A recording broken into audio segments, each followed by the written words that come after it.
Salut, c'est Alice, donc avec ma série de vidéos donc sur les sorties des scènes qui m'intriguent. Je regarde la liste disponible sur BGG, je clique sur ce qui m'intéresse, je lis les règles, je me renseigne, et après je vous en parle pour dire un peu de quoi il s'agit. Donc aujourd'hui j'avais envie de parler de Freaky Frogs from Outer Space, qui est le nouveau Friedman Freeze, mais pas son gros jeu, un petit solo. Donc Freeman Friese, je pense que beaucoup de gens voient qui c'est. C'est l'auteur de tout un tas de grands jeux, l'auteur aux cheveux verts et aux boîtes vertes et aux jeux qui commencent par F. Il a fait plusieurs jeux qui sont vraiment des purs solos, comme Fini que moi j'adore, Fire que j'ai joué qui est sympa, mais une fois qu'on a compris le principe je trouve que je m'en lasse un peu, et Friday qui a très bonne presse, pareil moi je m'en suis un peu lassée avec le temps. Et là donc il sort Freaky Frog from Outer Space, qui est un jeu de flipper. Donc le principe c'est qu'on va en gros avoir une balle virtuelle qui va être en gros l'ordre des cartes dans lesquelles on joue, qui va dire où est-ce qu'on se situe actuellement sur la dernière carte, et on va pouvoir jouer ensuite un des prochains endroits où on peut aller sur le flipper, en essayant d'éviter de perdre des balles, donc d'avoir trop de perdus qui passent au milieu sans avoir de petits flippers pour les remonter, ou de choses qui vont passer sur le côté, avec différentes manières de bouger, de rattraper des balles, de faire des choses. Voilà, en pratique ça va être un deck building. Donc là sur les mécanismes de jeu, alors c'est un peu dur sur ce genre de jeu de se rendre compte de quoi il s'agit vraiment sans y avoir joué. Par exemple sur Fini ou sur Friday ou tout ça, c'est sans avoir vraiment joué au jeu, on se rend mal compte de ce que ça va donner. Du coup c'est vraiment une première tentative d'imaginer ce que ça va donner. Que je vais vous restituer là. Donc l'idée c'est qu'on a donc un flipper qui va être constitué comme ça de diverses zones, et sur ces zones, donc en gros la balle va partir d'ici, on va devoir jouer en premier n'importe quelle carte, mais idéalement un des lettres de Frogs, F-R-O-G-S, sachant que le but c'est de tous les activer dans une manche de manière à avoir un bonus de points. Après avoir joué un Frogs, idéalement on joue sur un bumper qui peut faire repartir la balle dans n'importe quel sens, donc on peut reboucler comme ça sur des choses, reboucler sur des bumpers. On peut aller taper des ray guns sur le côté, bam bam. Une fois qu'on est là, on va redescendre vers le bas. Sur le bas, il faut taper sur un flipper pour que ça passe soit dans une rampe, soit que ça remonte sur un des éléments correspondants, donc soit du bon côté, soit les frogs, etc. Et donc petit à petit, on va jouer des cartes comme ça. Le truc c'est que chacune de ces cartes qu'on va jouer va avoir des valeurs dessus. Hop, est-ce que ça va se voir ici? Mal. Hop, à mon avis il va y avoir des photos à côté. Donc toutes les cartes comme ça, donc par exemple les cartes Frogs, ont une valeur ici qui est de combien de cartes on va repiocher. Et qu'est-ce qui va se passer quand on va réussir à les faire toutes, ou ce genre de choses. Voilà, donc quand on joue un bumper, on va repiocher 2 cartes. On a toujours une limite de 7 cartes en main, donc quand on pioche trop de cartes, on doit en redéfausser. Et par contre, il y a des cartes Lost, qui doivent pas être sur les images là, mais qui sont un peu plus loin. Hop. Si je... Voilà. Des cartes... des cartes comme ça qui disent perdu, qu'on peut pas défausser quand on défausse à notre limite de main. Et si on se retrouve avec 3 cartes perdues ou 2 cartes outlane dans la main, alors on doit passer un tour à se récupérer. Donc soit on arrive à sauver la balle, donc quand on joue un loss, il faut soit jouer les 2 flippers à la fois, soit on joue en 2 cartes flipper, soit les 2 là. Quand on joue un outlane, il faut soit bouger le flipper, soit avoir une sauvegarde active, qui vous permet de repartir avec une nouvelle balle. Sinon, on a perdu la balle et on passe à la balle suivante. Une partie se joue en 3 balles. La balle, elle est assez virtuelle, on peut la déplacer vraiment sur le poster qui va être inclus, qui ressemble à ça. Voilà, donc on peut, pour visualiser où est-ce qu'on est, en général c'est la dernière carte jouée, donc j'imagine que l'on sait dans la plupart des cas où est-ce qu'on se situe. Voilà, donc juste pour illustrer un peu ce principe de déplacement à la fin des règles. Non, voilà, là il y a un résumé de où est-ce qu'on peut aller à partir de où, en fonction de si on est vers le bas ou vers le haut. On est vers le haut quand on vient de taper sur un flipper.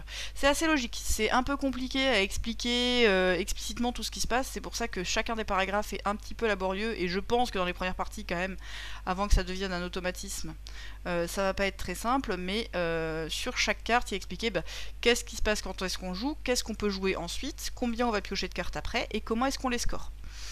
Les scoring, il y en a que c'est dès qu'on a tout activé, comme le Frogs par exemple quand on a tout activé, ou le Raygun quand on a tout activé.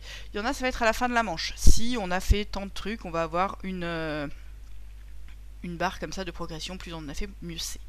On va pouvoir activer plein de bonus vraiment façon flipper, donc il va y avoir des multiplicateurs à activer, des extra balls, des multi-balls, on peut jouer avec 3 balles à la fois à un moment. Dans ce cas, les règles sont largement simplifiées pour que ça devienne tractable.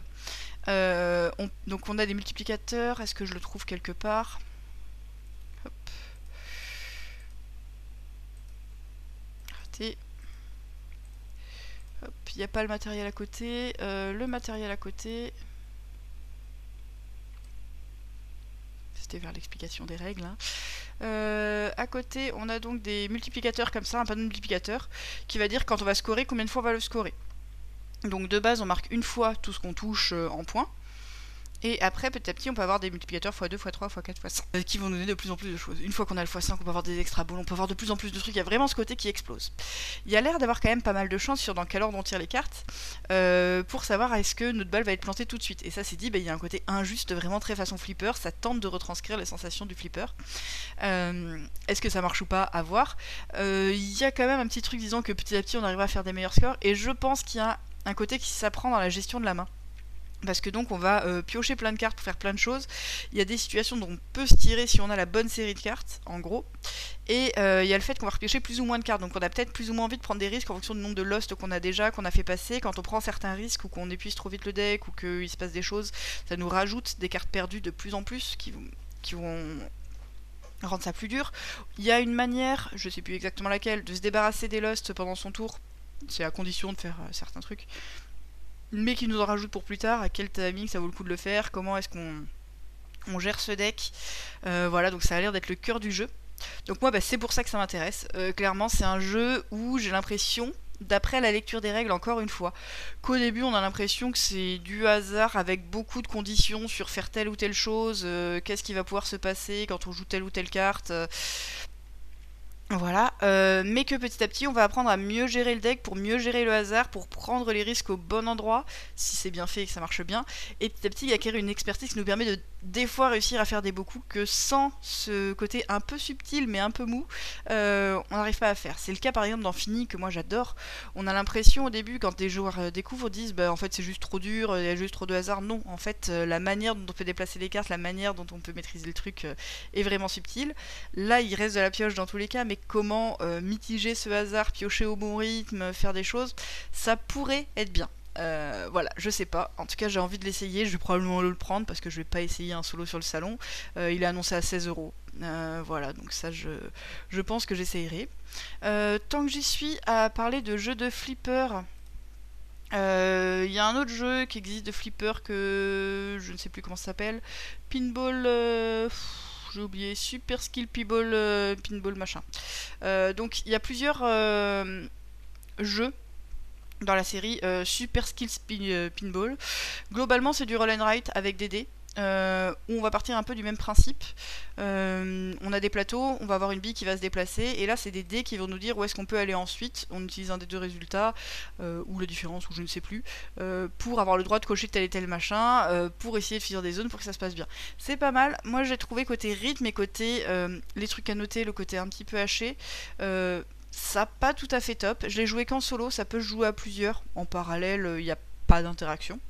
Voilà, et c'est du faire le meilleur score. Freaky Frogs aussi, c'est fait du faire du meilleur score. Visiblement, il y a une panel de score qui est vraiment énorme sur Freaky Frogs, de faire 1000 points à en faire 100 000. Parce qu'il y a des multiplicateurs, parce qu'il y a des choses, donc il y a vraiment ce côté soit on fait rien, soit on fait un truc gigantesque, qui est très très dans l'esprit. Voilà, donc moi ça là-dessus, j'ai trouvé ça pas mal, et il y en a qui aiment, moi je suis tombée dessus par hasard, j'en ai parlé à des potes, il y en a qui connaissaient, il y en a qui connaissaient pas, qui du coup, voilà, et qui trouvent qu'il y a vraiment des sensations de flipper aussi dessus. Voilà, donc j'ai hâte, voilà, j'ai hâte de tout découvrir, hop, voilà, c'est le chemin pour y aller ici, il y en a qui se demandent. Mais voilà, donc j'ai très très hâte des scènes, j'ai très très hâte de plein de choses, et j'essayerai ce dernier petit FF. Voilà, bisous, à plus.